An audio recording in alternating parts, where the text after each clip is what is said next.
ദാനിയേലിൻ്റെ പുസ്തകം 14-ാം അധ്യായം 37-ാം തിരുവചനം.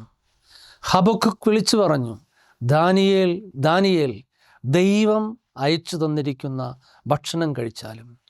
സിംഹക്കുഴിയിൽ കിടക്കുന്ന ദാനിയേലിന് ഹബക്കുക്ക് പ്രവാചകൻ ദൈവത്തിൻ്റെ ഭക്ഷണം കൊണ്ടുപോയി കൊടുക്കുന്നു. ദൈവം അയച്ചു തരുന്ന 2 ഭക്ഷണങ്ങളാണ്. ഒന്ന് പരിശുദ്ധ കുർബാന, 2 ദൈവവചനം. പ്രിയമുള്ളവരെ, ഈ മംഗളവാർത്തക്കാലത്തിൽ ഓരോ ദിവസവും പരിശുദ്ധ കുർബാനയിൽ പങ്കെടുക്കാനും മുടങ്ങാതെ ദൈവവചനം വായിക്കാനുള്ള കൃപയ്ക്ക് വേണ്ടി പ്രാർത്ഥിക്കുന്നു.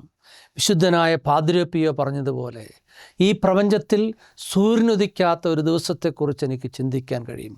പക്ഷേ പരിശുദ്ധ കുർബാന ഇല്ലാത്ത ഒരു ദിവസത്തെക്കുറിച്ച് ചിന്തിക്കുക അസാധ്യം.